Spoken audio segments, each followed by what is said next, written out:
नमस्कार दोस्तों, आप सभी का स्वागत है अन्नपूर्णा क्लासेज में। अगर आपने DFCCIL का फॉर्म भरा है और अगर आप जूनियर एग्जीक्यूटिव की किसी भी पोस्ट के लिए और executive operation and BD post के लिए तैयारी कर रहे हैं तो वहाँ साइंस के आपके क्वेश्चंस आने वाले हैं और अच्छी तादाद में आने वाले हैं। तो ये जो टॉपिक है ना, ये एक बहुत ही इंपॉर्टेंट टॉपिक है। 2018 और 2016 में यहाँ से क्वेश्चन आपके बने हैं, तो इसलिए मैंने सोचा कि इसका एक मैं वीडियो लेके आ जाता हूँ। तो आपके सामने इंपॉर्टेंट मैं 11 से 12 फॉर्मूले लेके आया हूँ और लगभग यहाँ से आपका क्वेश्चन बन जाएगा। 90% चांसेस है यहीं से बनेगा। अब 10% की मैं भी कुछ नहीं बोल सकता, ठीक है। तो देखो, सबसे पहले देखते हैं कि ये इन फॉर्मूलों पे क्वेश्चंस कैसे बनते हैं और किस तरह के क्वेश्चन आपके एग्जाम में आ सकते हैं। तो देखो, सबसे पहले देखो आप बेकिंग सोडा को हम क्या बोलते हैं? खाने का सोडा। और उसका क्या बोला जाता है? Sodium by carbonate. फॉर्मूला क्या होता है? NaCO3। अब यहाँ फॉर्मूला, अब यहाँ पे एक तरीका, या तो देखो सीधा पूछ लेगा कि बेकिंग सोडा का फॉर्मूला, तो हम क्या कहेंगे? NaCO3। या तो वो फॉर्मूला दे देगा NaCO3 या फिर लिखा हुआ दे देगा सोडियम बाई कार्बोनेट, ठीक है। दोनों में से एक चीज़।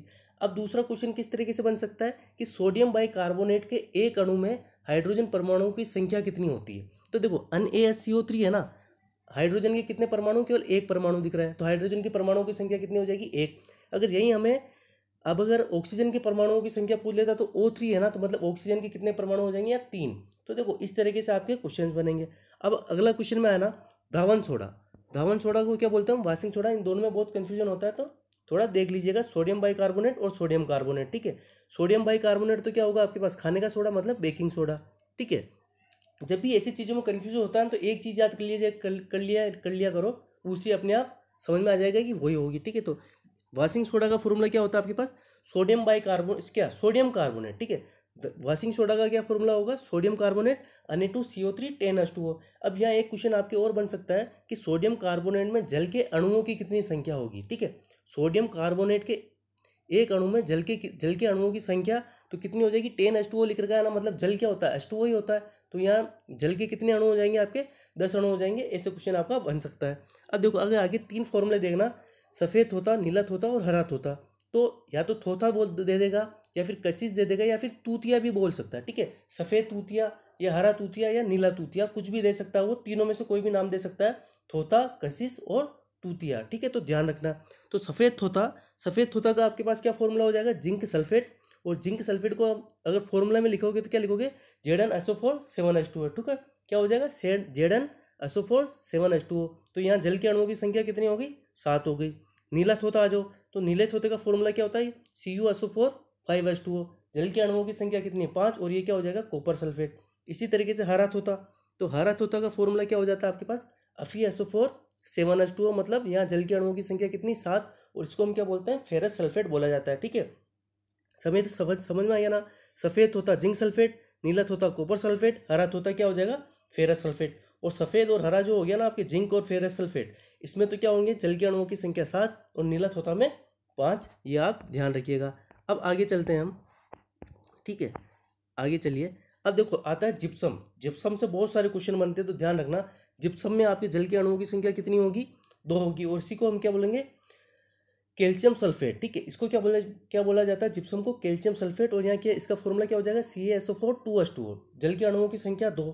अब प्लास्टर ऑफ पेरिस क्या होता है? CaSO4 half H2O। अब यहाँ जल के अणुओं की संख्या हाफ है, इसी को हम क्या बोलते हैं? कैल्शियम सल्फेट हेमीहाइड्रेट, ठीक है। कैल्शियम सल्फेट हेमीहाइड्रेट इसको बोला जाता है, तो ये आप ध्यान रखिएगा, ठीक है। अब आगे आते हैं फिटकरी का क्या फॉर्मूला हो जाएगा आपके पास? K2SO4 Al2SO4 3 24H2O। अब देखो इतना लंबा फॉर्मूला है, मुश्किल है एग्जाम में इतना लंबा फॉर्मूला देगा, लेकिन जल के अणुओं की यहाँ संख्या यहाँ पूछ सकता है। कितने होते हैं? 24 होते हैं, ठीक है। फिटकरी में जल के अणुओं की संख्या कितनी होती है आपके पास? 24।